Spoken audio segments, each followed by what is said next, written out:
दिव्या को देखने लड़के वाले आए हैं, लेकिन उनकी बातों से लग रहा है कि वो लंबी लंबी फेंक रहे हैं।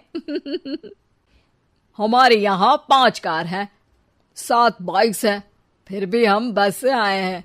वो क्या है ना कि हमें दिखावे का बिल्कुल शौक नहीं है। बड़ा नेक ख्याल है बेटा।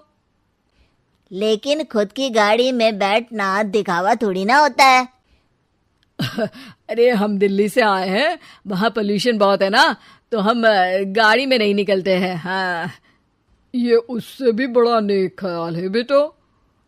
लेकिन अगर आपको पोल्यूशन की इतनी चिंता है तो घर में 5 कार और 7 बाइक क्यों रखी है? अरे इतने पैसे हैं, फुर्सत में क्या करेंगे, कुछ ना कुछ खरीद लेते हैं। अभी पिछले ही हफ्ते एक हेलीकॉप्टर खरीदने का सोच रहा था। तो क्यों नहीं खरीदा? अरे उसके पंखे हवा ज्यादा देते हैं, हमारी माँ को ठंड बहुत लगती है ना, अब बुजुर्गों का ध्यान रखना पड़ता है ना। अरे वाह वाह, ये तो बहुत बड़ा ऊंचा और नेक ख्याल है।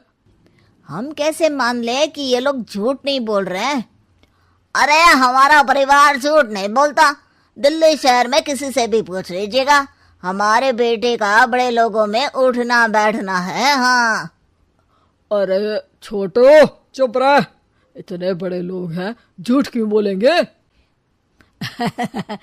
हमारी फैक्ट्री है, और ऐसी फैक्ट्री कि यहाँ ग्राहक आया, इधर सामान बनाया जल्दी जल्दी, और हम हर काम ना जल्दी करते हैं। हाँ वही तो, तब जल्दी जल्दी अपनी बेटी का हाथ हमारे बेटे के हाथ में दे दीजिए। दिव्या के पिताजी दिव्या के भाई छोटू की एक भी बात न मानते हुए दिव्या की शादी दिल्ली के इस फेंकू परिवार में करवा देते हैं। जब दिव्या ससुराल पहुंचती है तब, आपकी कार्स और बाइक्स कहाँ है? मुझे बाहर जाना था किसी काम से। कार और बाइक्स? कौन सी कार और बाइक्स? अरे जब आप मुझे देखने आए थे तो कहा था ना कि आपके यहाँ 5 कार्स हैं और 7 बाइक्स हैं। हाँ हाँ, उस दिन थी, आज नहीं है। है? आज कहाँ गई? अरे जिनकी थी वो ले गए। मतलब वो आपकी नहीं थी?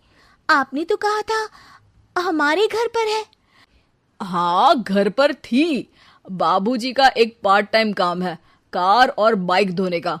उस दिन घर पे 5 कार और 7 बाइक्स थी तो बोल दिया था। अरे झूठ थोड़ी ना बोला है, जैसा था वैसा बोल दिया। और वो हेलीकॉप्टर खरीदने वाली बात, वो झूठ थी क्या? अरे बिल्कुल नहीं, शहर में एक नई कंपनी आई है पंखे की, जिसके पंखे बड़े हैं। कंपनी का नाम हेलीकॉप्टर रखा है। जब लेने गए तो हवा बहुत तेज फेंक रहा था, तो माँ ने बोला ठंडी लगेगी बेटा। वैसे भी दिल्ली में ठंड ज्यादा होती है ना। झूठ कहाँ बोला मैंने, जैसा था वैसा बोल दिया। हे भगवान! और वो फैक्ट्री वाली बात, इधर ग्राहक आया उधर सामान तैयार। अरे वो भी तो बिल्कुल सही है। मेरा ना पानी पूरी का ठेला है, इधर ग्राहक आता है उधर पानी पूरी बना देता हूँ। अरे झूठ कहाँ बोला, जैसा था वैसा बोल दिया। हे राम, मेरे तो कर्म फूट गए। आपने तो कहा था कि आप लोगों का बड़े लोगों में उठना बैठना है।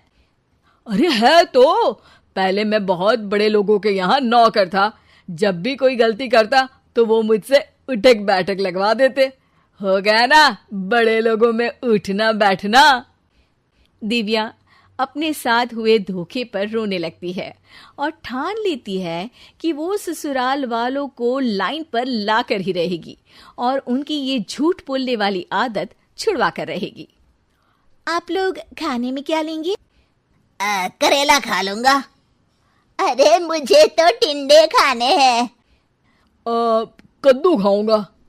अच्छी बात है, खाने की टेबल पर मिलते हैं। शाम को जब सब खाने की टेबल पर मिलते हैं तो सब देखते हैं कि टेबल पर प्लेट्स में एक पूरा और कच्चा कद्दू रखा है, कच्चा करेला रखा है और कच्चे टिंडे भी रखे हैं। बहू ये सब क्या है? ससुर जी के लिए करेले, आपके लिए टिंडे और श्रवण जी के लिए कद्दू। अरे वो तो दिख रहा है, लेकिन ये पकाया क्यों नहीं है? आप लोगों ने पकाने को तो नहीं कहा था, बस मैंने पूछा था क्या खाएंगे, तो आपने ये कहा था कि करेले, टिंडे और कद्दू खाने वाले हैं। ये क्या मजाक है दिव्या, तुम झूठ बोल रही हो। अरे मजाक कहाँ है, आपने कहा कद्दू खाएंगे तो खाइए, ऐसी थोड़ी ना कहा था कि पका हुआ खाएंगे। और वो आप क्या कहते हैं, जैसा था वैसा बोल दिया, झूठ कहाँ बोला मैंने। दिव्या की बात सुनकर, समझकर सब शर्मिंदा हो जाते हैं और उन्हें अपने किए और झूठ बोलने की आदत पर पछतावा होता है। दिव्या समझदारी दिखाते हुए उन्हें सच के रास्ते पर चलने और किसी से मजाक में भी झूठ ना बोलने की सीख देती है और उनके काम में मदद करके उनके काम को और बड़ा बनाने में मदद करने लग जाती है।